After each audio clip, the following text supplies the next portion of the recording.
This is the Overdue Homework Podcast.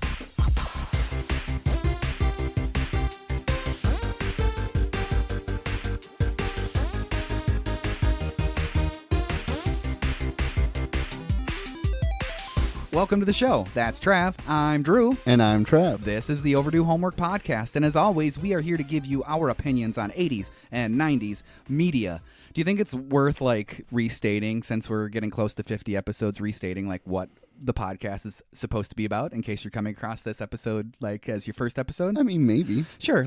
I'll give it a quick rundown then. So we assign you homework every episode. We review that homework the next episode. And we want you to do your homework with us. So sometimes it might be something you've seen, but if it's something you haven't seen or haven't participated in, then you need to get on it because it's your overdue homework. Exactly. So you need to get on it so then you can participate in the next episode, and you can participate especially by emailing us at overduehomeworkpodcast@gmail.com. So I think that made enough sense. So why don't we move on? Let's move on. How you doing, Trav? I'm doing really good, man. Really chill day off today. I got to go see my dad for a bit, go into New Ulm, and do a little Halloween homework here. So it's been a good day. How about yourself? It's been a good day. I have my little procedure to look forward to, my little vasectomy. It's in a couple of days. Snip, snap. Did you know that they have 3 different tiers of the vasectomy? No. So there's a bronze vasectomy, which is just the bare bones vasectomy, where they just go in, they do it. You don't really get much pain medication, and then you're out of there. And then the second one is you get the Valium, you get a little bit more pain medication. They take a little bit more care, and then you're in and out of there still, same day. And then there's the platinum vasectomy that you can get, and I opted for the platinum. Okay, I opted for the platinum. I'm like, I got that at great insurance, so let's go platinum. Let's go platinum on it. So with that one, they take great care of your genital area. Nice. They caress it, not in a non-sexual way, just in a really comforting way. And then they go in and they remove the whole thing and make you smooth as a Ken doll. Smooth as a Ken doll. So I went platinum. Platinum penis gone. It's gone. They're taking it. Oh man. Not really, but I can't wait to have it done. So then it's done, and then it's all over with, and I don't have to worry about medical procedures anymore. So what you're saying is you're the first of either of us to go platinum. Very, very true. Very, very true. So in the production of today's podcast, I used some articles from a few websites. 2 articles from ScreenRant.com. One was by Jake D. Jake is a constant contributor to this podcast. And the second one was by Derek Dravin. The other website I used was creepycatalog.com. Sounds iffy, I know, but it had lots of good information on it. Thanks to Chrissy Stockton for her hard work on that article. And then finally, from Collider.com, and that article was by Collodier Staff. Collodier Staff. By the Collider staff. So they took a page out of 80skids.com, I guess, and they went with just the staff. And a quick shout out to Jake Basis, who's another 100%. huge part of our podcast. Yeah. I just realized the other day, I think he's contributed about 10% of the ideas that we've done on this podcast. So that makes him the unofficial third partner in this podcast. Definitely. Thanks, Jake. We appreciate it. We appreciate it. So our homework review for this spooky Halloween episode, thank you, is Hellraiser from 1987. So Hellraiser was originally supposed to be titled The Hellbound Heart, which was named by the Clive Barker novella from which the story is adapted. The studio didn't like the title very much because they thought it sounded like a romance novel. Yeah, it kind of does, right? So as a result, Clive Barker suggested the title The Sadomasochist from Beyond the Grave. Obviously, the studio was like, I don't think so. That might be a little in the other direction than I was thinking. So then there was another idea that was thrown about from an elderly female crew member. She suggested what a woman will do for a good fuck. Ultimately, Barker decided on Hellraiser. I'm really surprised they didn't pick that last one. Throw that up in theaters everywhere. What a woman will do for a good fuck. In theaters this fall. Must be 18. So we've already mentioned his name, but this movie was directed by Clive Barker. Clive Barker originally didn't want the Cenobite poster, the iconic picture of Pinhead on the poster. He wanted a skinned version of Frank to be on the poster, and then leave the reveal of all the Cenobites and Pinhead especially to the movie itself. But obviously that was not what happened. Yeah, obviously. Screenplay by Clive Barker, based on the Hellbound. I have a really hard time saying that, apparently. The Hellbound Heart by Clive Barker, starring Claire Higgins as Julia Cotton, Ashley Lawrence as Kirsty Cotton, and forgive me if I say Christy, because I can't not say that every time I read that or even hear it. I'm like, are they saying Christy or Kirsty? Christy or which one is it? Andrew Robinson as Larry Cotton, Sean Chapman as Frank Cotton, Robert Hines as Steve, and Doug Bradley as the lead Cenobite, Pinhead. So the Pinhead nickname is kind of controversial to Clive Barker. He originally in the novella had it as the priest, so Pinhead was the priest. And then in all the scripts, it's just he's labeled as the lead Cenobite. It wasn't until production began that the nickname Pinhead was actually mentioned on set. The nickname stuck, and Barker has always hated it. He thinks it's undignified. Speaking of Pinhead, Doug Bradley, who played Pinhead, was initially offered one of two roles in Hellraiser. He had the choice to either play one of the mattress movers or to play the lead Cenobite. And interestingly enough, Bradley almost turned down the role of Pinhead because he thought the makeup was going to obscure his face too much and people weren't going to know who he was as an actor. But ultimately, he decided to be Pinhead. Why wouldn't you want to be like the titular role of the movie? Seriously. I mean, it's given him a career that's spanned decades now. Right. So I think he is happy with his choice. I think so. So another point on Pinhead, his makeup took roughly 6 hours to apply every time they had to get him into costume. Bradley himself became so good at applying and removing the makeup that he's often credited in the movies as a makeup assistant. Nice. So way to go, dude. I suppose the movies don't exactly have giant budgets ever, so he might be faced with maybe only one or two people in his costuming department, and he has to help out more of necessity, maybe? Right, exactly. I don't know. So the movie's also startling. It is startling. It's also starring Nicholas Weiss as the chattering Cenobite, one of the more unsettling Cenobites to me. Simon Bradford as the Butterball Cenobite. That is a comical name for him, considering it's all like weird and demonic. Butterball. Okay. Butterball. Grace Kirby as female Cenobite. She doesn't get a cool name. She's just a lady. Just a lady. That's her identity, as being a woman. And Oliver Smith as Skinless Frank the Monster. The release date was September 10th, 1987 in London. So yes, this movie is shot in London, produced in London. Everything is done in London, but it's not set in London. We'll talk about that a little bit later. Sure. So do you think you're ready to get into this movie, Trav? I think I am. Okay, I'm going to take a little sipple. I do feel a little funny that we were amping up how scary and terrifying this was going to be, I feel like, in the last episode. Mm-hmm. And now I think we made it seem worse than it was. I expected it to be more terrifying than it was, and I also expected Pinhead to be a way more integral part of the movie, but actually it makes sense that he wanted to name it after Jack, because he is kind of the main person, I feel like. Yeah, he is, and I agree with you. I think I may have built it up a little bit too much for you. Like, maybe not so much. Maybe I was trying to convey not so much that it is, like, really, really scary, but it's really, really gross and unsettling. Definitely very gross. It's very gross. Yes, very gross. Definitely very gross. Some of those scenes that we'll talk about here coming up are, like, almost made me retch a few times watching them, especially when I'm watching it, like, right up in my face on, like, my computer monitor. I'm like, that is hideous. I feel like anyone that listened to Beavis and Butthead is going to think we sounded like some girly men. It's very possible. There was no one here to bump us up. It's very, very possible. But I really liked it, though. Yeah, absolutely, man, absolutely. Let's get to it. So, Hellraiser, 1987. The movie opens up with the yet-to-be-named Frank buying a suspicious box with very dirty fingernails. Very dirty. Like, you have to try to get him that dirty. That's what you see before. He's kind of in the darkness, and you see that before you actually get a good view of his face, and I expected this to be this, like, grotesque human being. Right. But he looks completely clean and normal, Yep. other than a little sweat and those fingernails. Those fingernails. What were you doing? Maybe he works in a field. He's a field worker. He's a field worker. What's your pleasure, Mr. Cotton? The box. Take it. It's yours. It always was.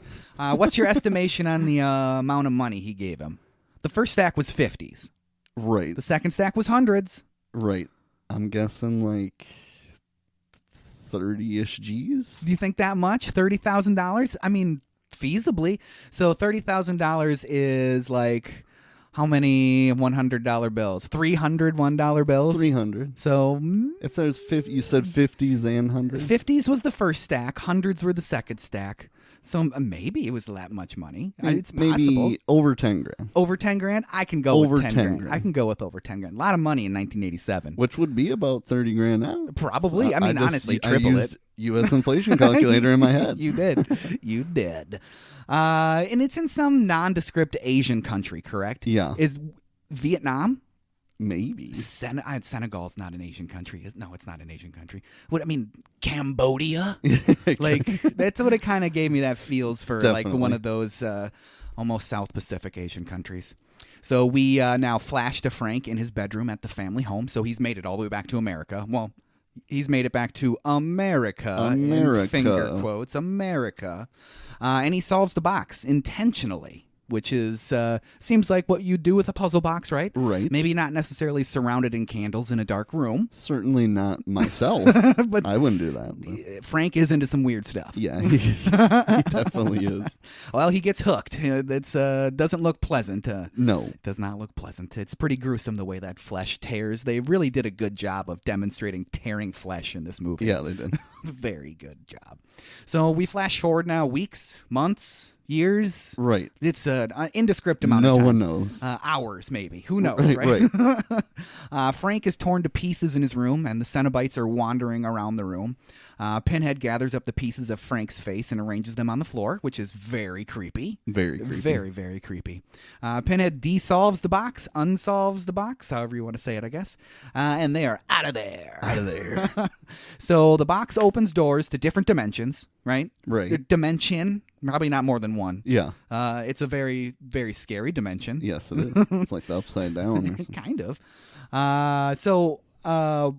Bradley says that Clive Barker, the director, told him to conceive of Pinhead as a cross between an administrator and a surgeon who's responsible for running a hospital where there are no wards, only operating theaters, as well as being a man who wields the knife.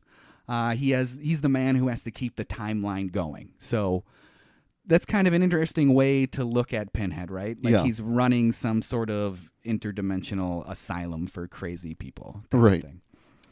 So the original beginning of the movie is a little bit different. The opening of Hellraiser is different than what was in the final cut. I'm not sure if there's differences in other cuts or anything like that, but whether it's the final cut, the theatrical cut. The initial idea was to show Butterball putting Frank's deformed face back together. But as a result of that character's inability to speak because of his heavy prosthetic makeup, they decided not to use him, and so they used Pinhead instead in a reshoot. And the actor, Simon Bamford, that played Butterball, did not know that he was swapped out for decades, that the hands reaching down to arrange him are Pinhead's hands and not his. Jeez. That's kind of weird, huh? So once again, we move into an unknown time into the future. Yep. Larry and Julia are at the home now, and they have plans to move in. Julie is not impressed with the home to begin with. Nor would I. Nor would I. It smells kind of musty in here. Oh, we'll get this all warmed up and get it feeling like a home. Thanks, Larry. Larry and Julia argue about the home, but they decide it's better than Brooklyn. Yeah. It's better than Brooklyn. So they're alluding that it's not in America anymore, or that it's at least not in New York City, right? Right. Larry moves into the kitchen and Julia moves upstairs. Larry sees the kitchen much like we saw it when we entered the home before Frank did his weird voodoo magic stuff with the box. So only a short amount of time has passed, I guess. I guess. A very short amount of time. The food looks exactly the same as it did in that original shot, so maybe it's just a short amount of time. We don't know. We'll never know. Yeah. So I was really put off by that bug jump scare, and then when he walks into that kitchen and all like the... Yeah, it was disgusting. It was just absolutely disgusting. Could So you gross. imagine the smell of that kitchen? Ugh. And they flash forward like a day, and it's completely clean. Completely clean. Completely clean. They went really fast. Yeah, with I still have a hard time. I was talking to someone at work who's seen this, and I have a hard time imagining, A, that they clean the house that well that fast, and B, why they didn't do the one room where most of the movie takes place. They didn't touch it. They just left it. They didn't touch it's it. moldy and gross, Yep. and the windows are all broken out, whatever. They No, didn't just touch don't it. touch that. They spend too much time on the maggots and bugs in the kitchen. Is that enough to make you say, yeah, we're not moving in here? It would be I would definitely have second thoughts. I would definitely have second thoughts. I don't know if I could get over that. If we were stuck to being like, if I was stuck to having to live in that house, it'd be like, well, I'm hiring somebody to take care of this because Right. I'm certainly not touching any of it. Exactly. I don't care what it is. I will throw money at you. Yeah, name your price. Name your price. Here's my wallet. Just walk away with it, please. Oh, But luckily for us and probably Larry, before he can investigate any further into the kitchen, Julia screams for him. She's discovered Frank's hideout and is being a real weirdo about it. very big weirdo. We find out why a little bit later, but Yeah. she's not trying to hide her feelings about Frank at all from the beginning. No. The phone rings and it's Kirsty. Kirsty. Larry wants her to visit, but she's busy. She'll be there in a few days. She got her own room. She doesn't want to live with her dad anymore. How old is she? 19, 20? Must be like 19-ish. Something like that. I find it Pretty very weird that you say it's a room. So it's just like a studio apartment or something? A room in somebody's house. A room, I guess. That's true. I guess. Some room in somebody's house. I'm just going to talk about it right now because that's another thing. So this movie was shot and everything was made as if it was set in Great Britain. That was where it was supposed to be. Sure. And then when they made the cut, studio executives in America said they didn't like that it was in Great Britain. American audience aren't going to relate to it. And I need you to dub all the British actors to have American accents. Sure. So it's set in America, but they talk as if it's set in London, Great Britain, Right. wherever. So room is probably more common to Yes. refer to it Yeah, in so it's Great just Britain. such a weird thing. Like, why would you even? It just goes to show how the movie industry has changed so much. Yeah. The fact that it being set in Great Britain today would be like a plus, I Yeah, would think, right? exactly. It would be a plus. Not It's like more of a mystery to Yeah. Americans, Yes. so I think it would be a plus. so. Interestingly enough, I was going to wait a little bit longer to talk about it, but I just couldn't wait anymore. Couldn't wait any longer. So yes, she has her own room. She's going to visit in a few days. We see Julia going through Frank's stuff next up in his room. She takes a picture from his belongings, a picture that does not have her in it, just No, a it does random not. picture. She could have chosen any of those pictures. So move-in day is on Sunday. And we get that weird scene in the stairway with Larry and the moving guys. Like it's, Very weird. Take 5, guys. Take 5, guys, and you just sit there and like, are they really needed to hold that mattress there? It's No. perfectly on the ground. Yeah, it's not a break if you're still just standing there. It's not a break at all. And then that dude says, as one word, "You got any beer? You got it, You bro? got any beer?" Just so weird. So weird. Julia says, "It's in the fridge, you jackass." I mean, really, right? And then Larry's pissed that she's not going to go get it for him. Yeah. Okay, I guess I'll get it. It's not Yeah. like I have anything else better to do. And what have they done at this point? Like, they got the bed from the moving van to the bottom of the steps, and Right. it's break time, and go get our beers. Like, Right. So I know old homes have narrow stairways and all of that type of stuff, but the bed they're moving in there is barely bigger than like a twin-size mattress. Yeah. It should be a piece of cake. 3 men doing this. Come on. Ugh, it's the heaviest mattress ever. It's made out of pure oak. Pure oak. Oh, man. I mean, it does kind of show also this scene with her kind of being defiant in a way. I mean, Right. obviously it's not a politically correct thing for him to be like, "Get my beer, woman." Yeah, you know, right. but she's being defiant in a way, already showing that her mood towards Larry has changed dramatically. in Right, the she's sick of his crap. 30 minutes that they've been there. It seems like, you know, they haven't been there for very long. So cut to Christy. She's walking in a shipping port for some reason or another. It's some cool cinematography. I liked how she was walking underneath those large crane things I'm assuming. Like, it looked really cool. The music was ominous. It sets the mood for the movie. Agreed. She makes it to the house. She likes the house. She has a little giggle at all the Jesuses that are sitting out front. Yeah. So it's a little bit of foreshadowing to a little bit, I guess. To a little bit. She has a short conversation with Larry. He basically tells her to be nice to Julia because she hates moving. Yeah. I mean, what a weird reason. Go figure. Go figure. And then they kiss on the lips because that's a very common thing for a teen daughter to do for her father. Definitely. Definitely very common for a 19-year-old to come back and kiss her father on the lips. I know I kissed my mom on the lips well into my 20s. Very normal. It's a very normal thing. Very, very normal thing. Christy feels like some coffee, so she goes into the kitchen and she gets doused by that sink because it's, pesky old house, all this weird stuff going on. Oh, my goodness. The sink fell apart. That didn't get figured out. Nobody's used the sink the whole time. Too busy with the maggots and everything. No one checked water pressure anywhere in the house. Good point. They probably would have been using that sink to clean the kitchen, right? One would assume. So with Julia upstairs now, she is obsessing over the picture that she stole. She rips out the other woman from the picture, and she's like, yes, she's out of the picture. Yeah. Literally. Literally. And we get a little bit of a flashback, and we find out Julia and Frank had a torrid affair. Dun, dun, dun. Frank went to the house to seduce her on her wedding night on purpose, right? That was his goal, was to do that because I would assume. To get his kicks. Right. To get his kicks. I got to stop doing finger quotes because we don't videotape this podcast. Finger quotes are rampant in yes, today's they episode. are. Yes, they are. Kirsty interrupts Julia's fantasy / flashback. It is kind of hard to tell how much of this is like a true flashback or is it her fantasizing the situation. Yeah. It seems more real than fantasy, but it still has that air of being a fantasy. Christy interrupts Julia's fantasy / flashback, asking for a towel, and Julia moves further into the house to avoid her by going up another level and goes into Frank's bedroom and to continue her fantasy, her flashback. So weird. Such a weird scene. She comes in and, hey, did Dad tell you I got a room? It's small, but it's okay. Julia. Julia. And she's just sitting up there one floor above her. Just being weird. Yeah. I don't get it. She has this like specific look too when she's on the stairs. She's like always has one hand on her stomach and one hand on like the railing. Yeah. And then she's looking like her face is facing directly out, but she's like peering straight down. It looks very awkward. Yeah, I don't understand why she can't say anything. And to me, that would, if I was Kirsty, that would make me want to go see what the hell's going on more. Right. I knew she was right behind me, and in 10 seconds she's disappeared. I'd go up looking for her, not like, well, she didn't answer, so I'm done with that conversation. Right. Going back to make another coffee or something. And everybody in that household walks up those stairs as if they're 95 years old. Yeah. It's like, step, step, step. When normally we go upstairs, it's like, step, step, step, step, step. Like, she would have been up there in no time. Exactly. Step. What's going on up here?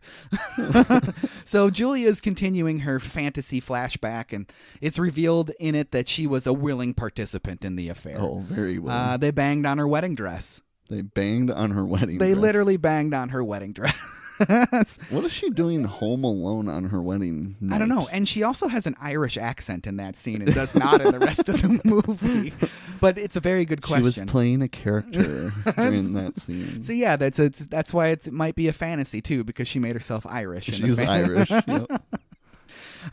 So after they have sex on her wedding dress, Frank still isn't satisfied. He literally said, "It's never enough. Never enough. It's never enough. I told you I don't prefer Irish." That's hilarious. Julia tries to convince Frank to stay by telling him she'll do anything for him. Anything? Anything, Frank. This just sets up her willingness later on in the movie to do what she needs to do for Frank. Yeah. Basically, because they kind of refer to that a couple of times. Yeah. All this time, Larry has been still working on getting that mattress up the stairs. And making zero progress. In the process, he snags his hand on a nail, and he goes and runs and finds Julia like a little boy. Yeah.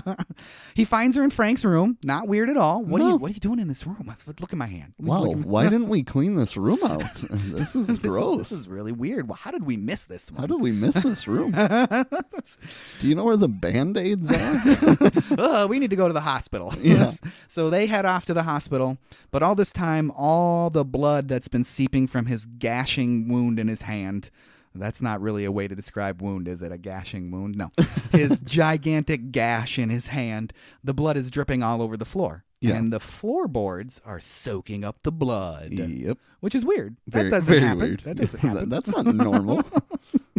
Where in America does this happen? But we get a peek below the floorboards, don't we? Yes, we do. And we see that a heart has begun to grow. The hellbound heart. The hellbound heart. Tell me how any of this works. I don't understand even the premise of him coming back from hell, supposedly.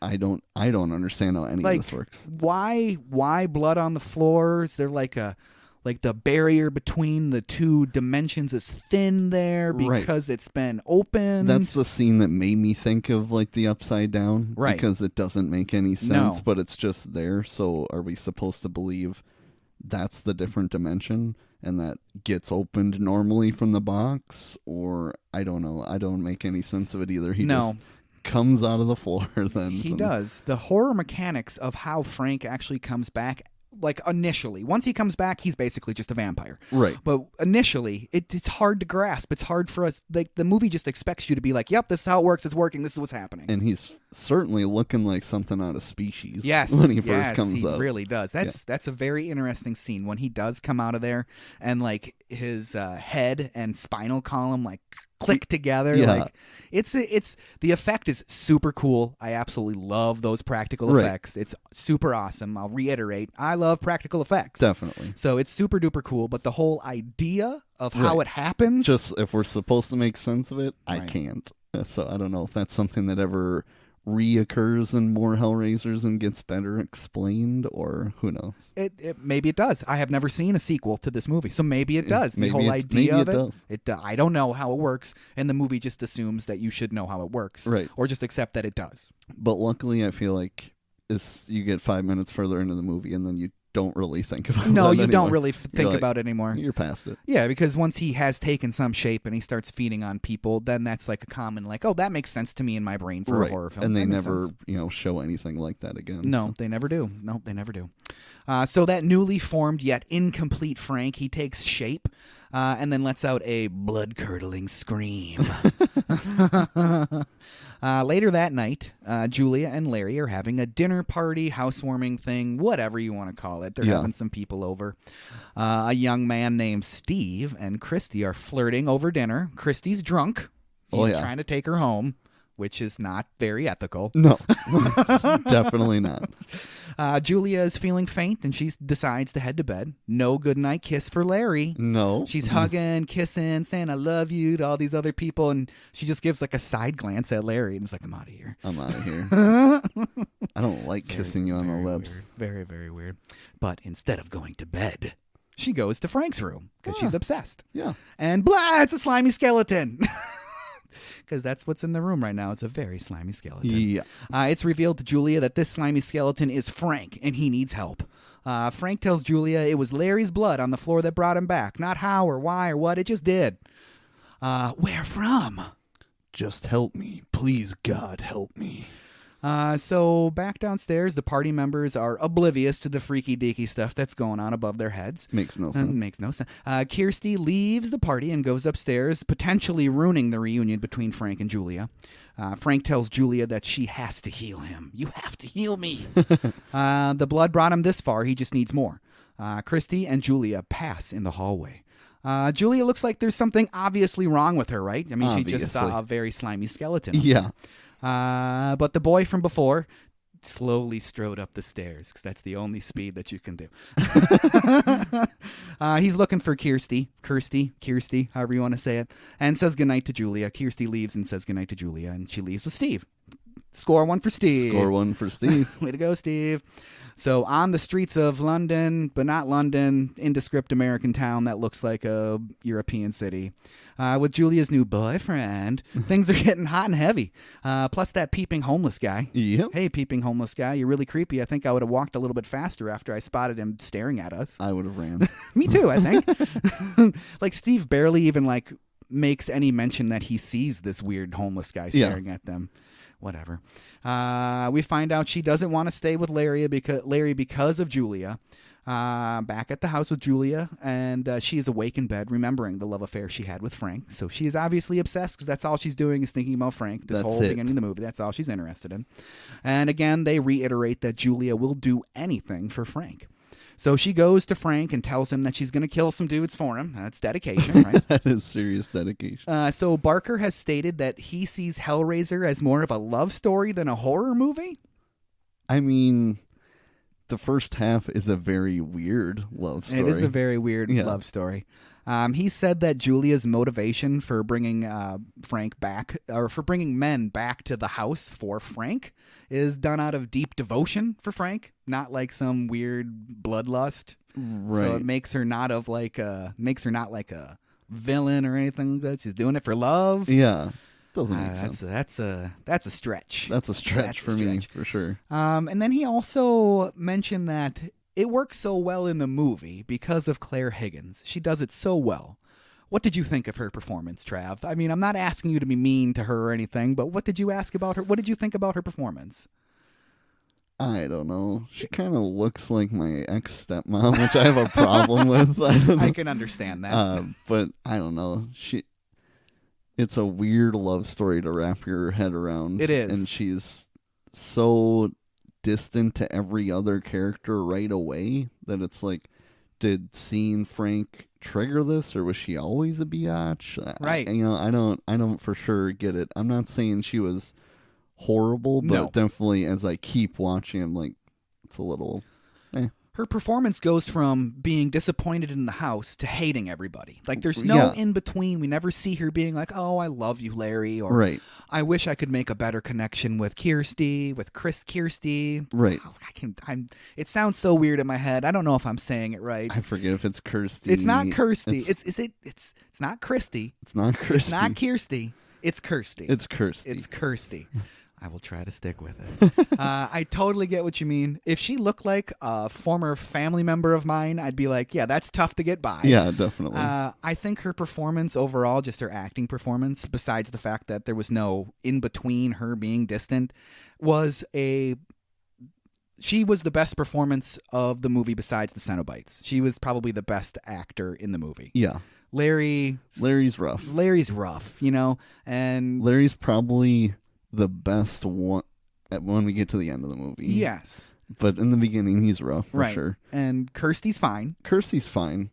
The whole time, I'm trying to think who she reminds me of, because she looks familiar, like I've seen her in other things, but I looked it up, and she's just in the Hellraisers, pretty much. She's some, like, weird mix of Natalie Portman and Millie Bobby Brown or something. I don't know. So that's interesting because Millie Bobby Brown looks a whole heck of a lot like Natalie Portman did around her age also. Right. And this Christy looks a lot like Natalie Portman also. So she seems familiar, but yeah, she's not.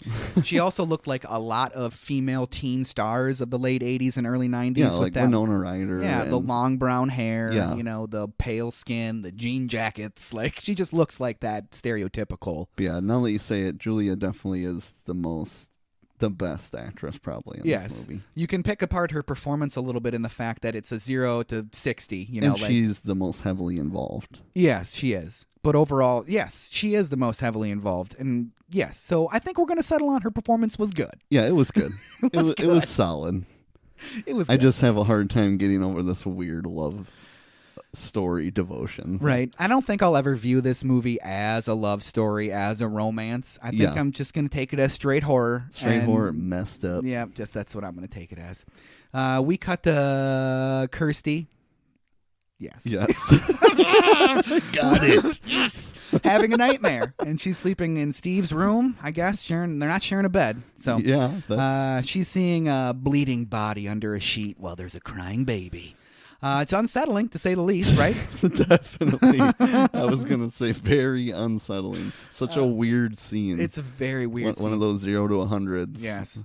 Didn't see it coming. The straight Shining vibes, right? Yeah. Yeah, straight Shining vibes. Yeah. Straight Shining vibes. Like, there's some real inspiration there from The Shining. It's revealed that it's a bleeding body. The bleeding body is revealed to be Larry. That's obviously a bleeding body. Right. Kirsty awakes from her nightmare and is concerned for her father. Daddy! Daddy! Boy Toy Steve and Kirsty are in different beds, like I said, so he did not do her. He did not do her. He did not do her. Kirsty goes to call her dad, and he's all right. Never been better, daughter. Never better. Never better.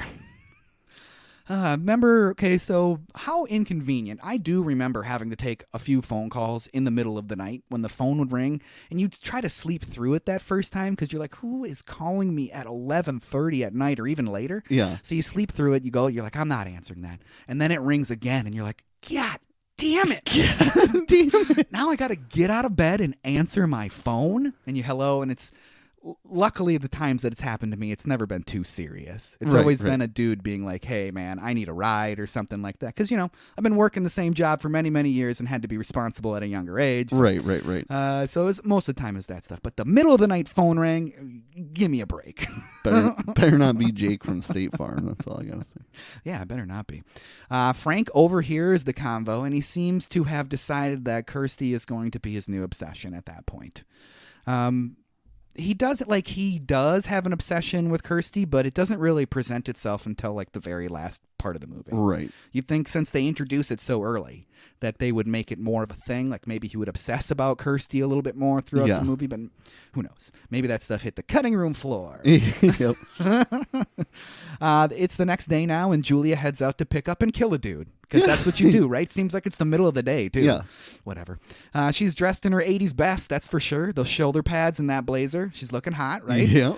Those heels, those extra high black heels. They should have been red pumps, though, right? To pull on that straight up 80s style, right? I agree. Should have been some red pumps. Some red pumps. And that black pencil skirt. So don't forget those sunglasses. The giant dark sunglasses with the gradient where it's darker on top and gets lighter towards the bottom. Yep.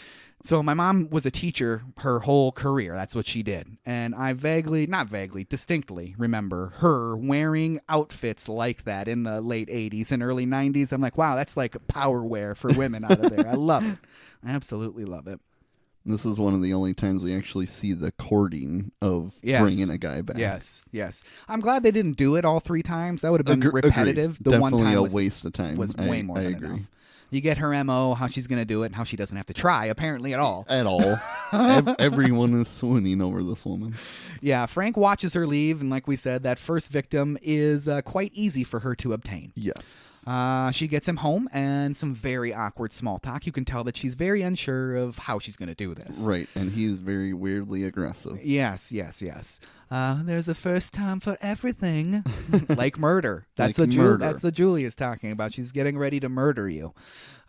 She's apprehensive in the moment, and she seems to have some second thoughts, and then the dude gets very pushy. You didn't change your fucking mind, did you? Like, okay, the creep factor through the roof. Through the roof. He can die. Yeah, go ahead. Take him upstairs. Yeah, since he was a dick, she feels pretty okay with killing him now. Yeah. So they go up to Frank's room and let the murdering begin. At first, he's like, we're going to have sex in here? She's like, I like to do it on the floor. Yeah. We don't need a bed. And he's like, I suppose we don't. I suppose we don't. I mean, it's kind of creepy. It's dark. It's moldy. And I hear some rats in the corner. If I'm gonna get my dick wet, I guess this is what we're gonna go with. This is what we're gonna go with. You know what? I'm here and I'm ready. He starts undoing his belt and getting ready. And you know what he's rewarded with? Hammer blows to the head. Hammer blows to the head. Not once, not twice, but thrice. But 3 times. Third time's the charm. That wound to his face, though, after he's laying on the floor and you really get a look at it from that second hammer strike she hits him in the face with, is super graphic. Yeah. And it made me think, like, yep, that's what that injury would look like in real life. If I saw that sitting next to me in some accident, I'd be like, yep, I've seen that already in a movie. Yep. Thanks for letting me relive that in real life. So after she does kill that first victim, though, she stands over his body, and she seems to be, like, in ecstasy over it. I like, kind of liked it. She's into it. She's got a taste for murder now. You know what they say. Once you pop, you cannot stop. You cannot stop. I will do anything. Frank moves in to clean up that kill, though. Don't look at me.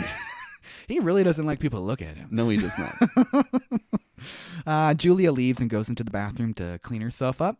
It's probably a good idea. She's staring at herself in the mirror to come to terms with what's just happened, what she's just done, right? Trying to clean herself. She leaves the bathroom almost immediately, right? Yeah. Right after that, not having cleaned herself up at all. No. Goes back into Frank's room, and Frank has mutilated the body of that first victim. Did he remove the skin, suck out all the bodily fluids, I don't get it. It's suck the life out of it? Yeah, it's a mixture. It's like he puts his fingers in their neck and then sucks them dry. That's what we see later on. Right. In that first one, though, it looked like he ate the skin or something. Yeah, because it looked like you could see his intestines the way it looked. Right. So I don't know. Who knows how he did it? It sounded like, when she closes the door, I think you see his hand stab forward at the corpse. So he's probably doing the finger thing. Yeah. That would make sense. Julia scans the room, and she sees the newly upgraded Frank in the corner. Hey, you're less creepy? A little bit. It's only a little bit at this point. Well, it turns out his hypothesis was correct. That body made him more whole. Every drop of blood will bring him closer to being complete. So good for him. He figured it out. Good for you, Frank. Frank approaches Julia. Come here. I want to touch you. And he does. Yucky. Yucky.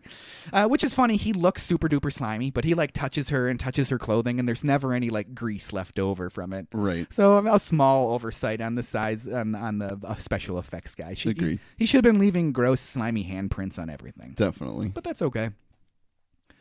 But she's kind of saved by the bell in a way, right? Larry gets home and is calling for her. This cuts the interaction between Frank and her very short. Less slimy groping is always a good thing. I'm down with that. Yep. Julia now has to dispose of the dead body quickly because Larry's home. She just moves it into a different room across the hallway. Yeah, why not? And then she slinks into the bathroom very quickly because once again Larry's going up those stairs. Step by step. Very slowly, day by day. Very slowly. Julia, are you in there? You want a cookie, little girl? That's just weird. So weird. I don't understand that. I don't get that at all. Is that a reference to something that's beyond us? Beyond our age? That's bedroom talk for Larry. That's she likes to, fantasize about stuff. That's Larry at his sexiest. It's been a while, but he's giving it a shot. So his idea of foreplay is talking like a troll and offering little girls cookies. Yes. All right. Okay, Larry. I don't think it's been working on Julia lately. No. She uses feeling sick as an excuse not to come out. Larry leaves because he's going to go get her a brandy because that's what I get when I'm feeling sick is a nice tall glass of brandy. Definitely. Larry leaves. Julia gets cleaned up and then goes back to visit Frank again. She just can't help herself. He needs maybe one, maybe two more bodies to become human again. It's 3, but that's okay. Julia just can't do it. Finally, Frank warns of the Cenobites. They're going to come looking for them. They must escape. They belong to each other now. For better or for worse. Like love, only for real. Whatever that means. Yeah. That is twisted. He obviously does not love her, right? He's using her for an ends to his means. Obviously doesn't love her.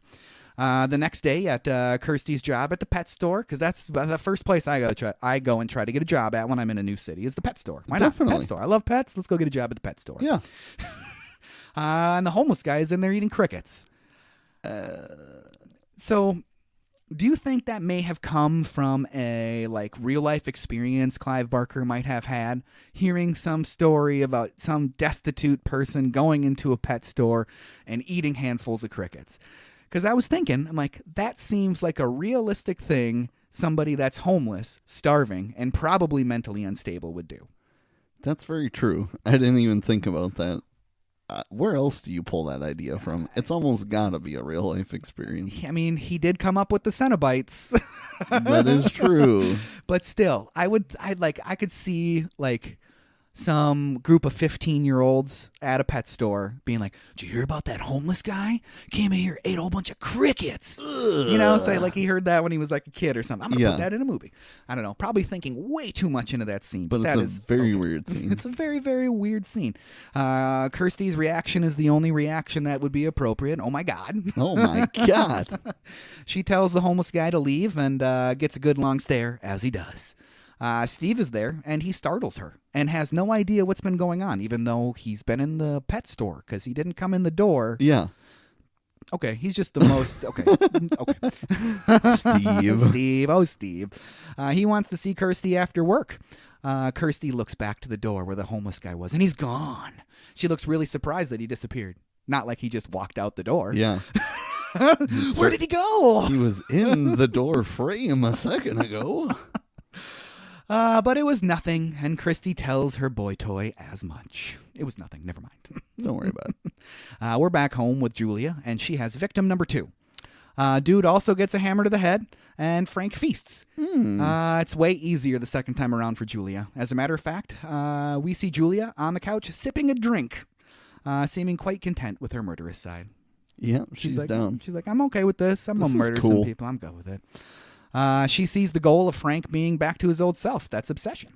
Not because he wants to come back, because she wants him back, right? That's exactly right. Both Frank and Julia are doing this for their own gains, so obviously it's going to end poorly, right? Yeah, it's going to end poorly. Back in Frank's room with Frank, and he's more complete than ever. Thank goodness. Thank goodness. I want to see less slimy skeleton. He has clothing on, so that's a good start. That is a start. That's a good start. They do make his clothing look like they're wet. Right. They do make his clothing look like they're wet, Right. so at least they went that far. He finally has lips, so he can have himself an old lung dart. I can finally taste it. It's flavor country. Have you ever seen that episode of The Simpsons where Homer has to he's smoking a whole bunch of Patty and Selma were trying to quit smoking, and they didn't want to get busted, so Homer bites the bullet, grabs both their cigarettes out of the ashtray, and starts smoking both of them. And I believe Marge asks Homer, "Why are you smoking both cigarettes?" And he goes, "I'm in flavor country. It's a big country." Very funny Simpsons. Never seen it. Yeah, I may not be completely correct in what I just went out there, and so forgive me if it was not completely correct. With Julia there, she reminds Frank that he promised her an explanation on what's going on, and I would like an explanation as well. Frank shows Julia the box.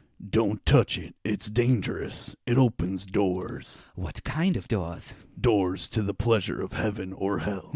Frank didn't care which. He really didn't. He did not. He really didn't care which.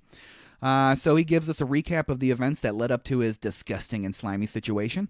It was all a sexual thing. That's what it was, all a sexual thing. Pain and pleasure becoming I said that weird. Pain and pleasure, not pleasure.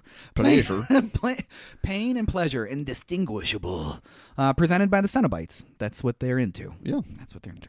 So in this scene, this is where we see Frank hanging upside down, spinning around, all the blood coming off of him. Yep. So that was a camera test, and it was shot before any of the movie was shot. Oh, really? And it's arguably one of the more memorable moments in the movie, right? Yeah, definitely. So that was all done before, and they liked it so much that they decided to put it in the movie because Clive Barker thought it was super disturbing, and it is super disturbing. It is, right? yes. Could you imagine how weird that would feel to be in that? Okay, to be in that situation, minus the sexual stuff.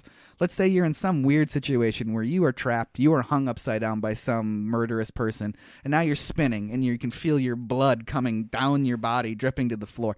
Like, just thinking about how that would feel, how you wouldn't really feel the blood because it's your same body temperature. You would just, like, see it coming off of you. Yeah. That's too much. I personally would prefer to never be in that situation. Agreed. Yeah. Agreed. Yeah, if I'm ever in that situation, just please end it. Just end it, please. End it.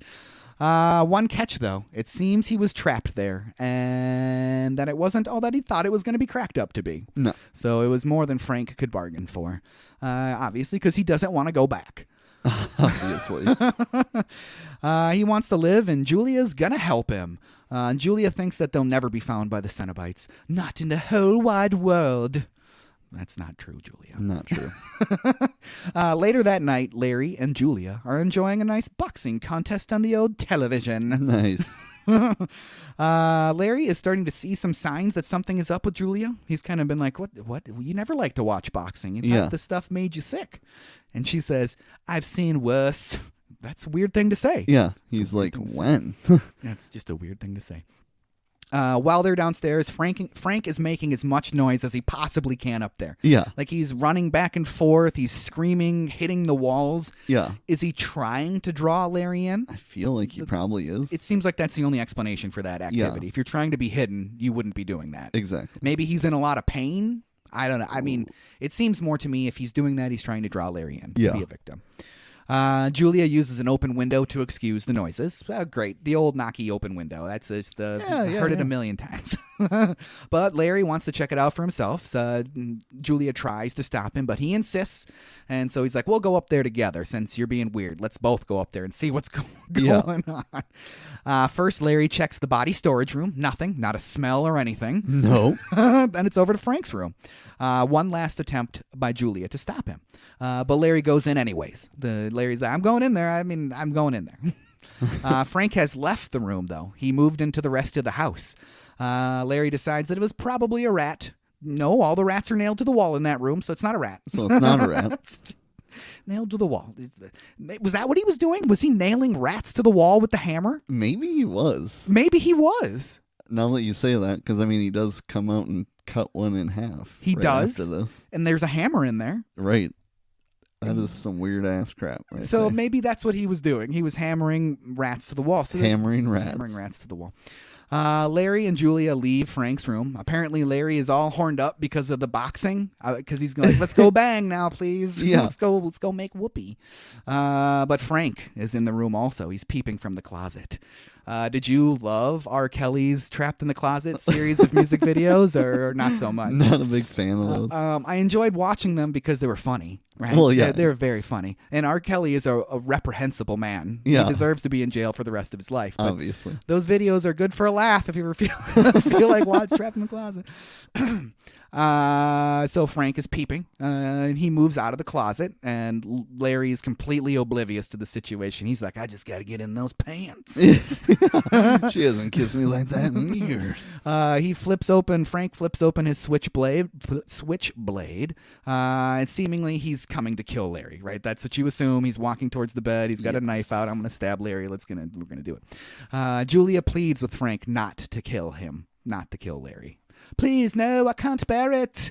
My accent is all over the place, but we'll go with it anyway. It turns out to just be intimidation. Frank slices a rat on their bedside, totally ruining the mood. Totally ruining the mood. Totally ruining the mood. Larry gets the hint, or at least thinks that Julia was telling him no, because she's literally saying, no, I can't bear it. So he mistakes it for being cues for him and not for Frank. But, I mean, you should stop. If she's saying no, you need to stop. Probably need to stop. Larry leaves the room totally cock-blocked by his brother monster. His brother monster. My brother monster. Sometime in the near future. Still, you can never really tell how much time has passed between any scene in this movie. Could be a week, could be a month, could be a day, could be an hour. Who knows? Kirsty and Larry are out for some food at a Chinese restaurant. Kirsty. I'm sorry, folks. Larry's having second thoughts about moving into the old family homestead. Things aren't going too well. Not really. Julia has changed, and he just doesn't know why yet. Larry asks Kirsty to stop by the house and try to make friends with Julia again. Try to just give Julia somebody to talk to because he can't talk to his wife. Yeah, that's not an option. That's not an option. Nah. And Kirsty obliges. He's like, sure, Dad, we can do that. She's like, sure.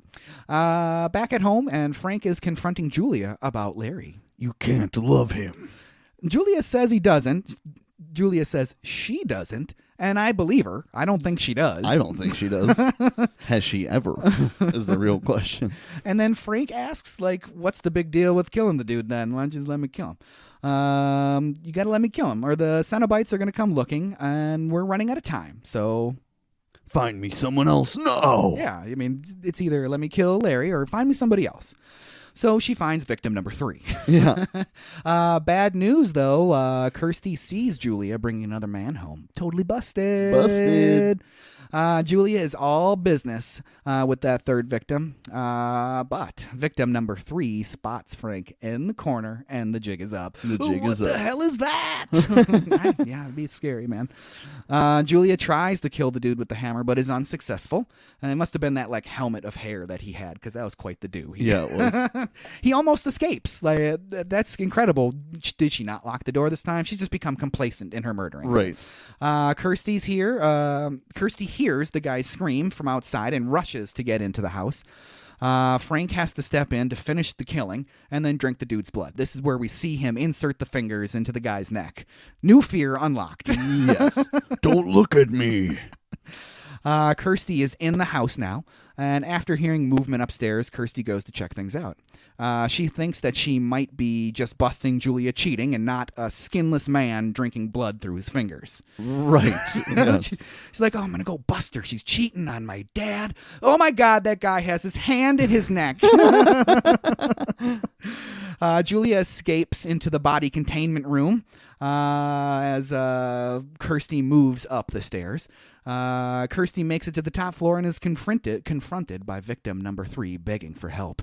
But it's Frank. Out comes Frank. Yeah. It's me, Uncle Frank. Come to Daddy. That's just a disturbing line in this movie. Very disturbing. Frank backs Kirsty into his room, and then Frank pins Kirsty against the wall and goes on some diatribe about how you have to endure the pain because it makes the pleasure so sweet. It's your niece, man. It's pretty gross, dude. So in desperation, Kirsty plunges her hand into his body. That's going to leave a mark. That's going to leave a mark. Ouch. Yeah, it sounded great, too. It sounded like she was just plunging her hand into a 5-gallon pail full of Jell-O or something.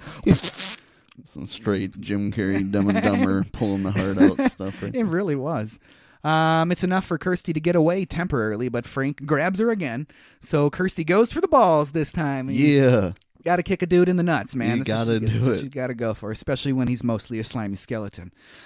He stumbles away after getting Frank stumbles away after getting hit in the balls. Kirsty stumbles back to find the box on the floor. What's it just doing out in the open? I mean, I guess it's not like he's got shelves or a footlocker or something, Yeah. but still, you think you'd put it in a corner maybe Definitely. underneath a floorboard? It would be hidden over by the nailed rats or something. Come on. Something. Not just right by the door. Hey, my box. And so so her thing is, I'm going to throw it at him. It's my only weapon. Yeah. I'm just going to chuck it at him, hit him in the face. Hopefully it hurts. I think it'll hurt. Yeah. Frank desperately wants the box back because it must be connected to him in some way or another. Right. Like maybe he wants to become whole again and re-solve it and go through the whole thing again. Or it's connected to him. I guess. I mean, if it's connected to him, so if he can't be around without it, that's one thing. Yeah. But if it's like something that he's just compelled to have, you'd think getting away from it would be a good thing because the Cenobites probably have a connection to it also. I mean, obviously they do. Right, right. So whatever the connection is there, he has some affinity for it.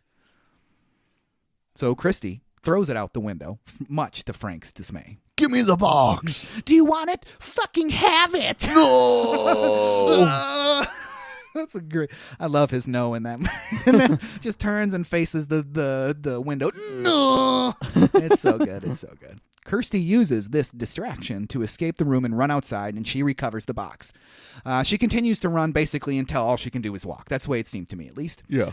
Haunted by the encounter she had with Frank, lots of flashbacks, lots of time filling. She collapses on the sidewalk, surrounded by strangers, and she passes out. And this is this instance where they're trying to make you think it's America again because the one dude has a New York Yankees hat on. Oh, right. So you wouldn't, I mean, so ball caps like that aren't a thing in Europe. People don't, that's like if you're an American and you're wearing a ball cap in Europe, everybody in a 10-mile radius knows you're an American. Yeah, yeah. And let alone a New York Yankees ball cap. So right. They're still trying to push on that, hey, it's America. It's not America. It's not America. What was with those nuns? I don't get it. Aren't they morally obligated to help her? One would assume, but apparently the blood was too much for those nuns. They looked at her disgustingly and kept on walking like, ugh, I'm not touching you. What a troubled little girl. We're out of here. Let's beat it, Doris. We're out of here. Kirsty awakes in the hospital, understandably confused. Yeah. What was with that TV with the flower blooming over and over on it? And the nurse was watching that? Right. It made me automatically think that it was like a setup. Yeah. Like, this is not real at all. This is a complete setup. Right. And the fact that the room she was in looked like a set. Yeah. It stood out compared to all the real world locations in the rest of the movie. Right. But it put me in that mode where I'm like, oh, this whole thing's a setup. Why would the nurse be staring at this weird video of this flower blooming over and over and over? It's not really a setup. It's kind of a setup. Is it a setup? Because the doctor comes in. He's like, you were really grabbing on this box. What's with this box? Why don't you tell me what's with this box? And she's like, I don't know what's with the box. And then he's like, here, keep the box Yeah, and see if it brings up any memories. And then they both leave and they lock the doors. So maybe it was a setup. Maybe it was a setup. Maybe it was a setup. Yeah. So the box does not jog her memory, but she has nothing to do, so she decides to solve it. Yeah. And then she slowly gains XP as it's twinkling along, right? Exactly. The sound effect in there, I think, is the exact sound effect used in Minecraft to gather experience points. Nice. Like, I think it's really close. If it's not the same, it's very, very close. That animation that's on the box multiple times in the movie was actually animated by Clive Barker. He did it himself to save some money. Nice. That's kind of interesting. He's a man of many talents. Novel writer, director, screenplay guy. I mean, he's a director. He's a guy of many talents. Yeah. Suddenly, half the completed puzzle completes the rest of itself. I'm going to say that again because that didn't make any sense. She has about half the puzzle completed at this point, and suddenly the rest of the puzzle completes itself. Yep. And it reopens a doorway to hell. I'm going to go with hell. I'm going to go with hell. Lured by a crying baby into this creepy tunnel that goes on forever, she willingly goes through that door that just materialized in her hospital room. Yeah. It's very, very, very weird. Last place I'm going is down that hall. Yes. And one thing, though, that crying baby was the exact same crying baby, I would say, the exact same crying baby from her nightmare earlier in the movie. So yeah, definitely not a hallway that I'd like to venture down. Kirsty eventually runs into what I would describe as a fleshy scorpion man dolphin. Right? I mean, what else would you describe that as? Yeah, I mean... it's scary. It's super scary. It actually looks a lot like an enemy in Resident Evil. Yeah, it does, doesn't it? In the fourth one. Yeah. So, yeah, it's super creepy, but I kind of liked it because it made me think of Resident Evil. But I like how you described it much better. It could only be described as a fleshy scorpion man dolphin. So that would kind of qualify as like body horror, right? Yeah. Because it seems very fleshy, very like it maybe was a person at one time. Right. The body horror in this movie is A+. Oh, definitely. David Cronenberg would be proud. That is for sure. Yeah. He would be very, very proud. Did you notice the rig that the giant thing was the what did I say it was? The fleshy scorpion man dolphin was attached to? I did not. So as she's running down the hallway, you can see like the platform and wheels in a couple of shots that is the thing is on being pushed. Nice. Because in most of the rest of the shot, it's presented as kind of like using its big legs to walk down, but it's a thing on wheels. I mean, I was like, oh, sad. I saw that. I don't want to see that. That's okay, though. You got to get it down the hallway some way in the movie. It's not going to, no CG in 1987 to airbrush that thing out of there. It chases her all the way down the hallway, and she makes it back into her hospital room, and the doorway closes behind her, disappearing. Kirsty grabs that box and tries to unsolve the puzzle to no avail. She isn't done with the weirdness yet, though. Nope. Enter the Cenobites. That scene where like the tiles in the room go to black with the yellow grout in it, like the backlit. That was super, super cool to me. Yeah. I loved the look of that. Like it was so like scary and unsettling and just so like pleasing to my brain for some reason. It looked very, very cool to me. The gang is all there. Old chattering teeth, chubby, and neck wound lady. Plus our buddy Pinhead. You can't forget Pinhead. Patreon. And our buddy Pinhead finally gets to talk. The box, you opened it. We came. It's just a puzzle box. Oh no, it's a mean to summon us. Who are you? Explorers in the further regions of experiences. Demons to some, angels to others. I didn't mean to open it. It was a mistake. And then she screams, you can go to hell. No, they can't go to hell, not alone at least. You solved the box and we came, now you must come with us. Taste our pleasures. That's a very good pinhead, Trav. I like it. That's a very good pinhead. Quick on her feet, Kirsty offers up Frank if she can go free. She's like, hey, how about my uncle? He's a real weirdo. I don't like him either. I don't like that guy either. The Cenobites agree. Maybe.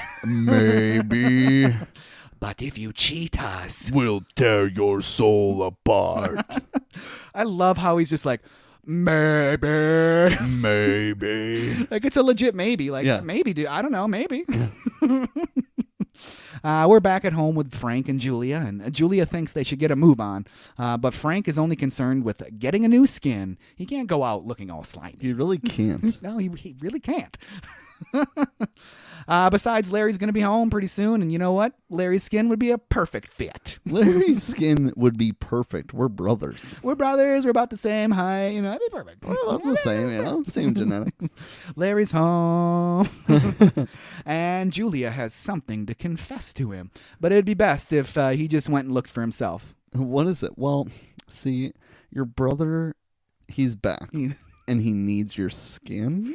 So go upstairs. So please go talk to him. He's in the creepy room that we didn't do anything to. He's not going to murder you. He's not going to murder you. He just wants to talk about how your skin is a perfect fit for him. And I mean, looking at you, your skin looks like it would fit him really well. You know, I have to agree. So I couldn't really dispute. So you need to go tell him how it's not by yourself. And scene. Boy toy Steve, he's looking for Kirsty at the hospital, but she's gone missing. I don't understand. I locked the door. She was just in here. Oh no, she's gone. Back at home, and the deed is done. And Frank is the proud owner of a new skin. Dun, dun, tell him what he's won. Well, Frank today. Julia has no remorse, it seems, about it at all. Not at all. She does not love Larry. Has never loved Larry. So Frank, in Larry's skin, throws the boots to Julia. So she loves Frank so much that she's willing to have him look like Larry for the rest of her life. Yep. All right. Plus, do you think his skin was like moving all around when they were doing it? Like a plastic bag around like a 5-pound thing of ground beef? You know what I mean? I would think so. Like, just kind of, yeah. It would just be moving around all over. And I mean, what's the wiener situation look like down there? I mean, for real. It has to be an abomination. It's gotta be abomination. Abomination. No doubt. So Kirsty arrives at home with the box. I wish there was a better name for it besides the box. The box. I mean, it's the box, I guess. I'm sorry, but that's funny. Like, we have the same size penis. It's the exact same size. It's the same size, brothers. That's why he wanted his skin so badly, because he knew that their penises were the same size. I've always known that even when we were kids, that our penises would grow to be the same size when we were adults. And I'm going to need that skin. Oh, man. Oh, okay. So Kirsty, she wants into the house so she can trap Frank. So she's trying to trap Frank. We have no idea what her plan is. She's had no man, if I should do this, maybe I can try to do this. She's just going in there. She's like, I'm going to trap him. I'm going to trap him. I got it. The idea of eternal damnation, though, with the Cenobites is probably a pretty good motivator. That would get me going. Julia answers the door. Kirsty wants to see her father. And there he is. It's Frank. I mean, Larry. I wish Julia would have been like, there he is. There's Frank. I mean, it's Larry. It's Larry. They even have the same voice. Same voice. I mean, there's no avoiding it from a practical point, but... Really no avoiding from a practical point, but it definitely confused me the first time as to what the hell happened. I'm sure the fact that they didn't dub it... Because it's still, at this point, it's still a question whether or not it is actually Frank in his skin, right? It's still a question. We don't know. At least for, for the characters in the movie. And even for us in the movie, at this point, we don't know for real that it's that. But everybody else was dubbed in the movie. Yeah. So, I mean, they could have dubbed him. They certainly could have dubbed him. Maybe Clive Barker used it as just something to try to fool the audience a smidge more and make it, I don't know. Right. They had the same voice. It was weird. Kind of like Face Off. Yeah, They switch faces, but they have the same voice. That movie needs to get on the list. Definitely. That was one of my all-time faves. Family Guy does a great bit on that. I think it's Family Guy does a great bit on that. Very funny. Fake Larry. Sure. Fake Larry assures Christy that Frank is dead. Because he killed him, so he knows. Yeah. And that he will take care of everything with the police. Don't worry about the police. Don't worry I about murdered a guy. I got it. Don't worry. Christy, however, is very insistent that she goes and sees Frank's body. Show her. I wish he said it like that. He should have said it. Show her. Like Macho Man Randy Savage. Show her. Show her. So Julia takes Christy to go see Frank's body. But not before we get another nod that it's actually Frank under Larry's skin when he adjusts his little bit of his eye thing. Yeah. So there's the first real Yeah. yep. That's disturbing. It is disturbing, the sound it makes. So I paused that scene just because I wanted to see like a close-up on his face to see how everything was looking. And you can see about a quarter of skinless Frank's ear exposed. So it's not like a perfect cover of the ear, so you can kind of see that underneath his ear. And then if you look really closely, you can also see like the seam that's running up the side of Frank's neck where the skin has been put together, and it runs all the way up along his hairline and stuff. So yeah. I liked that attention to detail. It looked like Frank grabbed Larry's skin and wrapped himself in it like a robe, Right. you know? Just used a drawstring to tie the waist together. Julia and Christy make it to Frank's room, and Julia locks Christy in there because, of course, right? I mean, duh. Obviously. The Cenobites appear, and they want the man that skinned the corpse that's in the middle of the room. Kirsty still hasn't figured out. She still thinks it's her dad. She still's like, no, don't take my dad. Yeah, it's my dad. So Kirsty refuses to turn over what she thought was her dad. Refuses. Does she think it's her dad on the floor? I think so. I'm confused by this I right think now. she does, because she does go in there and say, Dad, like. She does. But then she doesn't want to give him up, so that's weird. That is weird. Because I swear she goes in and says Dad at the corpse that's on the floor. Oh, I get it now. It's because they want the man that skinned the corpse on the floor. So she thinks they're talking about her dad, who she thinks is downstairs still. Oh, okay. Right. And she doesn't want to turn him over. She doesn't know that it's Frank on the floor. Or that it's actually her dad on the floor at that point. Right. So she runs out of the room at that point because she's just trying to get out of the situation. And the door's unlocked now for some reason or another, so she's able to escape. Yep. She meets Julia at the bottom of the stairs, and Julia refuses to let her pass. So they kind of tussle a little bit, and Kirsty gets past her. Kirsty then runs into Larry/Frank because she's still not sure yet what's going on. And he's like, we can all be happy here, right? Very zombie-like from them. Come to Daddy. And then, boom, that's the moment where she realizes that it's Frank in her father's skin. So appalling. Like, that would be quite the situation to have your mind have to deal with. Yes. That's my father's skin around my uncle? What is going on? And he keeps saying, come to Daddy. So Kirsty scratches at Larry's face, which is Frank's face, in an attempt to escape, revealing Frank's skin underneath. And then Julia calls out his name. Frank. Yeah, because she's pretty bummed about it. With his back against the wall, Frank goes on the offensive and gets his switchblade out, intent on killing Kirsty.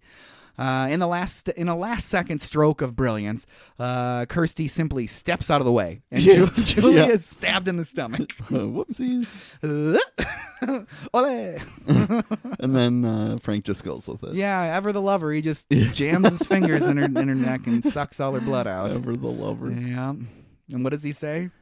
It's nothing personal, baby. Bye-bye, Julia. This leaves only Kirsty. Where are you, beautiful?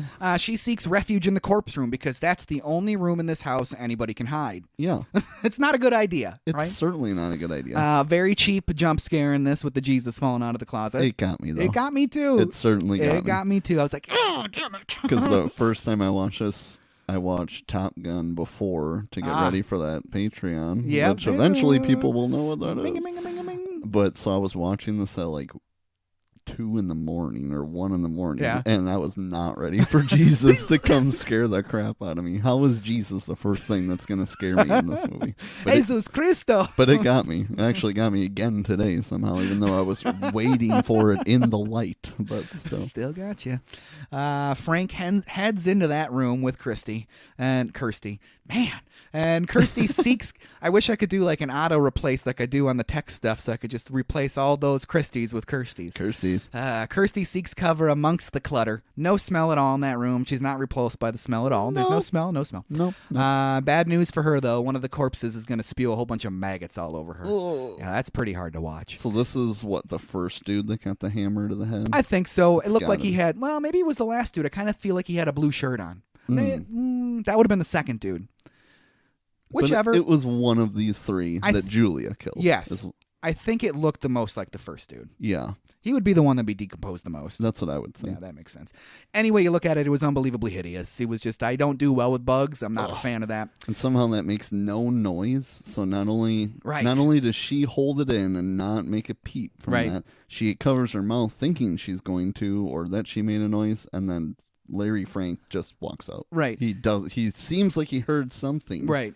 But he thinks it's from another room? I don't really understand that. I would imagine hearing that multitude of maggots hitting a hardwood floor would sound much like a bag of rice being spilled. Something. Right? Something certainly similar would make to that. a loud enough noise that you'd take one more step and see what's going on when you're trying to find this person to kill. So there was actually a maggot and cockroach handler in this movie.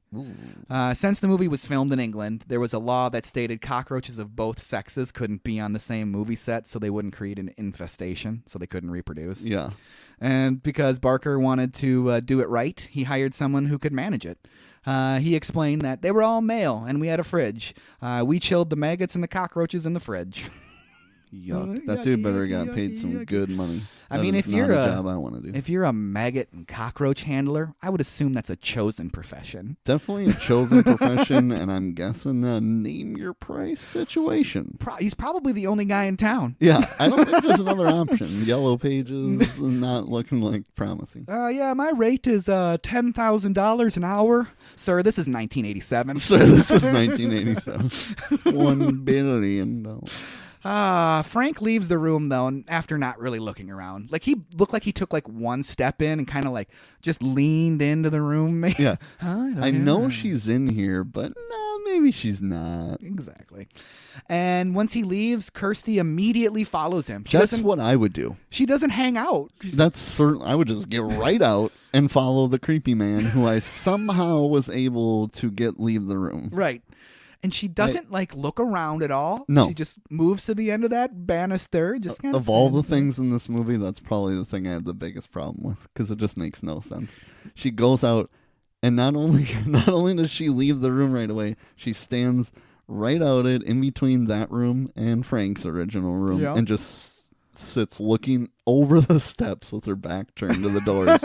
What the hell are you doing? And of course, Frank is hiding in his room. Obviously. Why are you not trying to leave the house at this point? Like, okay, I can see the stairs and I can't see Frank. Time to go. Yeah. Nah. That's a really good point. I wasn't even hung up on the fact that she stood there. She should have been full on sprinting out of the... Sprinting. Although those stairs, step. She does. Yeah, she knows the pace is very slow, so she's like, fuck it, I might as well just stand at the top of these and hope that Frank slowly went down these. Maybe she just has some short-term memory problems. He He left the room, and she's like, hey, where'd you go? Where did that guy go? I mean, my memory might be wiped a little bit after some maggot situations. True. Very, very true. Any way you look at it, it was weird. It was weird. It was weird.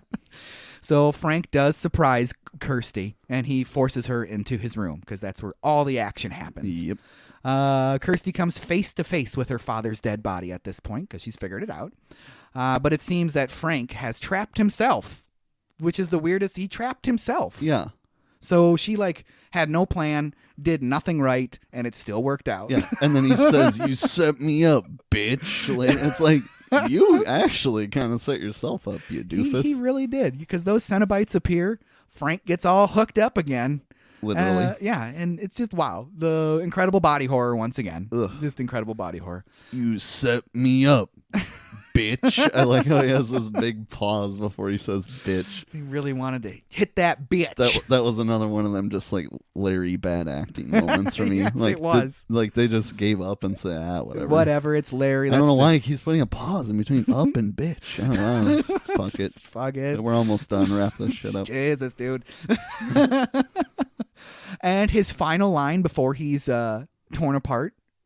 Jesus wept. That's pretty haunting, right? It is pretty haunting. It's and also how does his teeth go rotten right I don't know, because he does kind of have like, so Frank's character. So that was probably right. So that was probably Frank in prosthetics, the actor, right, and the other one was Larry, right. So, but you're right. His teeth were rotten the whole time. So Larry's teeth should have been rotten. Okay, it does make sense to me now, though.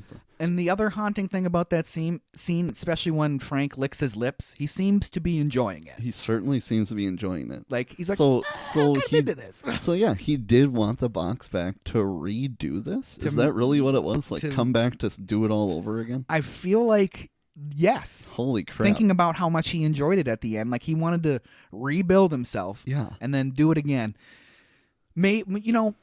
So he did. Him and Julia, we found out that their relationship was very disingenuous. They were both doing it for their own means. Frank to just become whole, and Julia because she loved Frank, and no other reason. So they do talk about escaping. And since he had no plans of really probably staying with Julia, that makes sense that his plan was to become completely human again, to open the box again, and re-experience all this stuff all over again. Yeah. That makes sense. Crazy. That makes sense.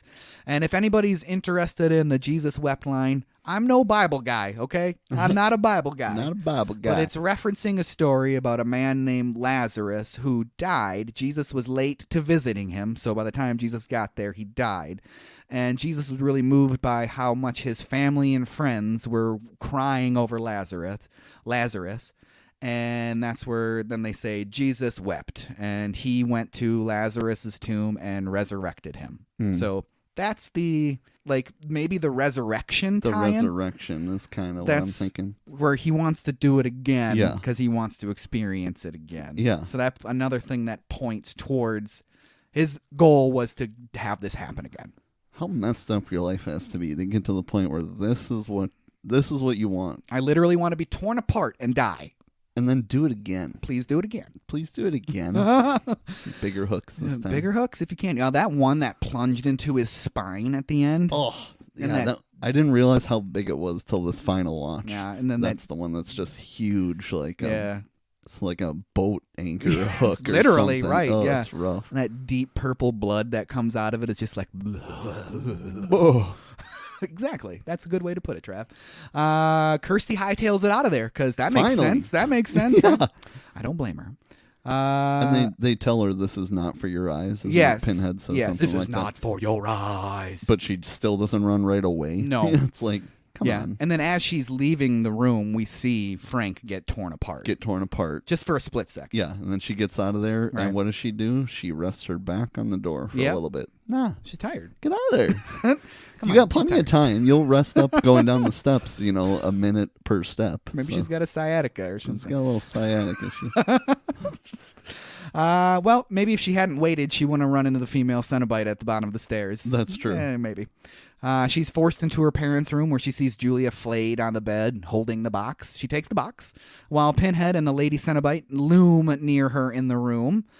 She tries to reverse solve the box. No, don't do that. Which is one of the funniest lines in the whole movie. Don't do that. Don't do that. Go to hell. Okay, he's going to. Just it's okay. Yeah. Kirsty sends them packing. I did like how Pinhead rose up behind her, like he was materializing out of the floor almost. I liked that a lot. That was very cool. Steve is at the door, and he's there to help. Kinda. One by one, she eliminates the Cenobites. And was it weird to you that the chattering Cenobite had that sheet over him? Yeah. Who put the sheet on him? Who the hell put the sheet on him, and who took it off? That's the even weirder part. Is maybe he found the sheet to be creepier? Yeah. By covering himself up. But then it just arises off of him somehow from some magic aura. So I like the idea of him being in that room and being like, ooh, I'm going to scare her. I'm going to put a blankie on my head. Oh, I'm going to put a little blankie on my head? I'm going to be a ghost. I'm going to be a ghost. I'm going to be a ghost. Like, you're less scary when you cover up your face, right? Because you are horrifying. You are horrifying. Normally. Horrifying. Steve and Kirsty, they have this final showdown once again with the fleshy scorpion man dolphin. Yeah, he's back. She plays grab ass with this thing for about a decade, trying to get that box from him, right? They're just kind of slapping it around. Like, he isn't hurting her, but he keeps grabbing her wrist just firmly enough. And she's screaming all weird the whole time. She finally secures the box and sends that thing back to hell while screaming, "Yeah!" And with everything defeated now, fingers crossed, Kirsty and Steve leave the house to watch it burn to the ground.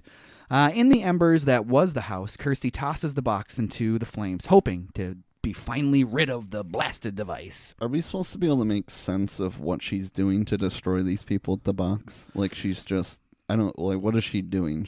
So I feel like when you open it, it opens the door to the next dimension, right? Yep. And then if you close it partially, it gets rid of some of the Cenobites. If you close it a little bit more, some more Cenobites go away. And then when you close it all the way, they all go away. Oh, okay, so she's like doing a little bit at a time. Yeah. And then two, I'm just remembering this now. The box kind of like refigures itself a couple of times, right? Yeah. So maybe keeping the door open in a way, sure. More finger quotes. This is not a video.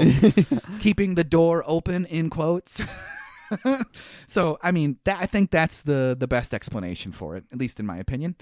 So they're hoping to get rid of that box. It's all burning up, and then our creepy homeless dude comes out of nowhere. He's back.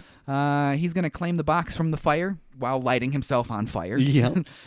Just takes it, too. There's no screaming about it because he's actually a skeleton dragon. He's a skeleton dragon. From hell. Who survives off crickets from the pet store. Yup. And he's going to return the box to the vendor in indescript South Pacific Asian country. So what is he getting out of this deal? I don't know. He's just part of, like, Pinhead's minions, ultimately? I think so. I think that's a really good way to describe it, that he is working for Pinhead. If we take Clive Barker's description of what Pinhead does as being kind of like an administrator of this alternate dimension, kind of being maybe Satan in a way, then I would guess that Flaming Dragon guy... not human. No, definitely not human. He has no gain to get money. No, he just brings it back to its beginning. Yep. And just like the movie opens practically, we get our indescript Asian man in an accent saying, "What's your pleasure, sir?" So is it Frank sitting at the table? Probably not, because he went back to hell. Right. So, I mean, it doesn't look like Frank. We don't see who it is. We just see the box and the guy's hand. Oh, really? Yeah, that's all we see at the end. I thought we saw the person. I'm not recalling that, but you might be right. No. You're right. It is just you see the Asian guy at the end. Yeah, okay. And he's just like pleased with the fact that he got another sucker. So what is that guy's tie to the box? I don't know. He must be getting some under the table deals from Pinhead. Maybe, or maybe he's got a deal with the devil, in quotes, where he gets to gain monetarily from this box until he dies, and then when he dies, he has to go to Cenobite hell. Yeah, maybe. Yeah, that's true. Maybe. I don't know. There's apparently a whole bunch of more lore exploration in the other movies. So sure. Maybe that stuff gets filled in there, but I don't know it, so... roll credits. Roll credits. Before we move on any further, though, I'd like to talk about the rating of this movie. So initially, the MPAA, the people that rate all our movies that we go and see, gave Hellraiser an X rating, forcing Barker to make the following cuts. Shots were removed from the original hammer murder scene, including a shot with the hammer embedded in the victim's head. So I'm glad we missed that one. One scene in which Julia murders a naked man was reshot, so the man was semi-clothed. So no butt or peen in this movie. That's okay. No hanging dong in this one. There was no nudity, which is I'm surprised. I am surprised, actually. For an 80s horror flick, not even a single boob. Yeah, that's true. One boob. Close-ups of Kirsty shoving her hand into Frank's exposed guts were removed. So that could have been even worse. Yeah. Which I don't think that would have been too bad. I would have liked to seen maybe a little bit more her come out with a giant handful of intestines. Definitely. I would have gone for that.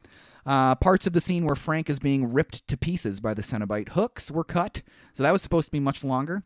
And then the shot at the end where Frank's head explodes and his brains blast all over the room was removed. Yikes. So that tiny bit of snippet that we saw was probably supposed to be an extended scene. Yeah. Which would have been tough to watch. Definitely. I could have gone for it, though, I guess, at that point after making it all the way through the movie. Slap it on me at the end there. You made us live. live through the rest of that. And leave them with gasps, right? Yep. You want gasps, not laughs. You want gasps. Yep. Man, that was a really good movie, Trav. What did you think? I really liked it. It was actually a lot better than I was expecting. Like I said, I was expecting to be way scarier. I was expecting to be like Pinhead and the Cenobites to be way more prominent of a part of the movie. So the first time I watched it, I was really surprised that now I can't think of the brother's name, Larry and Frank. Yep. I was surprised to see that Frank was basically like the main villain, like him and Julia almost teaming together as the villains. But I thought it was good. I think the best way to describe it is sexual and violent. Yeah, definitely very sexual and violent. Yeah. I will definitely say that is very true. What did you think, Drew? I liked it. I kind of have a weird, like, soft spot for, like, weird dimensions and hell and stuff. It really borderlines very hard and a lot of crossover with the sci-fi that I like and enjoy. Yeah. A perfect example of that is, oh my God, what's the movie with Sam Neill with the spaceship? They go to hell in the spaceship. I know. Jake is screaming. Event Horizon. I even got to it without having to look it up. Suck it, Jake. just kidding. Just kidding. Like Event Horizon is like a really good cross of that, where it's like space and hell, so it's the best. But this movie also straddles that for me with sci-fi and hell and weird dimensions and cool stuff that's happening that's slightly unexplainable. Like, I know we kind of pick it apart in this podcast a little bit, but Yeah. I still find that unexplainable quality to the movie like endearing, and I like it about it. Agreed. And I like the fact that it made me think about those things. Whether or not Clive Barker intended us to be thinking about like why some of these things were happening, why is Julia being a bee immediately and stuff. Right. If he intended us to think about that or not, I still enjoy thinking about those things about this Yeah, movie. definitely a lot of questions still after seeing it. So, I mean, you are kind of set up to want to know more and maybe watch more of these Hellraiser movies. So Going into this homework assignment, this is a movie that I've seen a couple of times, always on TV. I don't think I've ever seen an unedited version of it. yeah, It left me wanting more, and I did not expect that. Right. I did not expect that. It left me wanting more. So Definitely. I understand why it's a very popular film franchise, and there's a new series on Hulu that's currently running. New Jeez. episodes of a TV program. I had no idea existed, but now it's all over my phone because I've been talking Hellraiser for a week. right. But yes, I really like the movie, and I will watch it again. I don't know if it's a rotation movie, but I will watch it again. It's definitely a Halloween type movie. Yes, definitely is. Definitely is. Do you want to hear about a bizarre promotion that was done for this movie? I do. So, in a promotional push for this movie, producers organized a very unique marketing ploy. They had a home shopping network program where you were able to buy merchandise from the film. Sweet. Including like the configuration tissue box, whatever that. Oh, the Lament configuration tissue box. Is that the? I get it now. Lament configuration tissue box, like a tissue box, a box that you put over tissues, probably looked like the box. Right, looked like the box. I get it now. And a Hellraiser thermos and a coffee mug. So Nice. why not, right?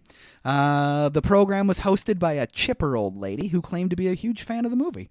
The program also included a very rare first edition VHS tape of the movie. That's neat. Nice. There was also a canceled video game. Dang. I would have liked a Hellraiser video game. Yeah. It would have been very like Silent Hill-esque, right? Right. Yeah, I kind of, at least. In the wake of the film's success, Color Dreams developed a video game based on the Hellraiser in 1990. The project was nixed but the game would have been one of the first to allow the player to save the game and resume at any point later on. Nice. Cutting edge in 1990. Yep. That's neat. So it was obviously a Super Nintendo game with a battery. Right. I guess it could have been a Sega game with a battery. Did Sega games have batteries? Did they do that save on the screen? I don't know. I can't remember. I don't have a lot of experience with Sega games, so I don't know. Email us. So Color Dreams presented the game to Nintendo, which mandated a fee to evaluate the game before officially sponsoring it. Color Dreams opted to not pay the fee, severing ties with Nintendo and ultimately killing the game. Must not have been a very good game. Yeah. So why don't we move on to that homework assignment, Trav? Let's do it. And continuing our Halloween theme, we're going to do some Nicktoons Halloween. I'm excited to get back to some Nicktoons. Yeah, last year's was a lot of fun. It was a lot of fun. We're going to do 3 unique episodes again from 3 different series. The first one we're going to do is Rugrats, and that was created by Arlene Klasky and Garbo Cuspo. I think that's how you say it. Gabor Cuspo. And Paul Germain. Original release for Rugrats was August 11th, 1991, and it ran all the way to August 1st, 2004. That's a weird way to say that. 2004. We're going to do the episode Candy Bar Creep Show, which is episode 9 of the first season. That'll be fun. We're going to do the next series of Hey Arnold, and that was created by Craig Bartlett, based on Hey Arnold shorts by Craig Bartlett. The original release for Hey Arnold was October 7th, 1996, and that ran until June 8th, 2004. 2004. No other way to say it now. Yep, that's exactly right. We are doing Season 2, Episode 11, Arnold's Halloween. So that should be fun to do. And that originally aired October 27th, 1997. We're going to revisit Salute Your Shorts for our 3rd episode. Created by Steve Slavkin, based on Salute Your Shorts, Life at Summer Camp by Steve Slavkin and Thomas Hill. Original release date was July 4th, 1991, and that ran until September 12th, 1992. That's a short run. Yep. So we're going to do Ghost Story, and that one is the episode that features Zeke the Plumber. So if you're familiar with Salute Your Shorts, Zeke the Plumber should be a pretty common thing for you to know, I guess, right? Yeah. I'm excited to do those commercials, cartoons. I can't wait to do some cartoons. Love me some cartoons. With that out of the way, Trav, why don't you hit me with that outro? Let's get into the outro. So we got 3 suggestions, ultimately, for the emails today. And first off is who other than Jake Basis from Triple Falls giving us another one. So he asked for some more Paul Verhoeven, please. He sent us a picture of the movie Basic Instinct. And he says, it's hilarious, especially through the lens of the time when it was so edgy, but now it's just laughable. I can't wait. So that's another one I've never seen, so perfect suggestion for us. And then I know everyone, including myself, is excited to get some more Arnold from Drew. We got I Ain't Got Time to Bleed from Man Bear Pig is sending us in another one. He said, I'd watch Predator this weekend on Max, and man, what a cinematic masterpiece from 1987. I'm formally requesting a breakdown of it because I'd love to hear your analysis. I remember watching this as a youngin' many times and still love it to this day. The quotes from Jesse, the Body, and Arnold are superb. My favorite Predator kill is Mac getting executed point blank and his face is clearly obliterated out the back of his head. 1 minute later, there's a close-up of his face fully intact. I've never noticed that before. He says classic 80s writing. Classic. And he says some other stuff in here he says we don't have to read, but I do like his suggestion that we should maybe talk to somebody who's been in the military and get their aspect on this, because he brings up how there's a lot of hip firing and shit in this movie that just doesn't make sense, like Call of Duty running out there and flexing your arms just so it looks sweet in the movie, but it doesn't actually make sense. No one's aiming down the sights or anything. And then he also... I've only seen this movie once, so I can't answer this question. I will once we do this movie finally, but maybe you can. He wants to know what our favorite quote, scene, and Predator kill is from the movie. Can you pull any of those out? It's a movie that I've seen a few times. It's definitely a classic. Absolutely love it. Quotes. I can't pull any quotes right now because I always think about Ain't Got Time to Bleed because Ventura plays such a prominent role in that movie. I'm trying to think anything else. The kills, maybe this is a cop-out, but when the Predator explodes himself at the end, that's a pretty cool kill. Yeah, for sure. Once again, it's a movie that I've seen a few times. Most of the times that I've seen it, it's been on TV. I'm excited to watch me some Arnold. I'm not going to say Predator, but some Arnold. Some Arnold, definitely. And I'll have you read the very bottom line of that for us. Jesse says, thanks again for the show, and get down to the chopper. Do it now. Oh, man. That one's perfect. for you, Jesse. That's for you, Jesse. I don't want to get ahead of myself, and maybe I'll chop this out since there was a nice little break there. I might smell our first guest appearance. Possibly. I mean, maybe. 2024, it's coming. Maybe. Coming. So the last one here is from Lauren, a.k.a. Sandy Cheeks. She just writes in a simple, hi, can you do a Goofy movie? It was one of my favorites as a kid. Well, duh. I love that movie, too. Yeah, definitely. Love that movie. That's what made pizza look amazing. It did. I mean, between TMNT and that, but I'll never forget the scene of lifting the pizza slice or unforgettable, or the Leaning Tower of Cheese. Pauly Shore animated movie, basically playing himself in dog form. You can't go wrong. You can't go wrong. Okay, I haven't looked it up all day. I saw that email, and I've been racking my brain to try to come up with the name of the music artist that everybody's obsessed with in it. The only thing I can come up with is Power Station, but that's a real band and not the name of the guy in the...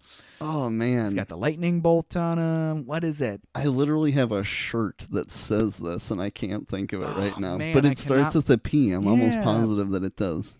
We'll get back to you. I'm sad. I've been literally racking my brain all day about it, avoiding looking it up because I'm like, I'm going to come up with it. Come up with it on my own. I'm going to come up with it. Next episode, I'm going to come out screaming it.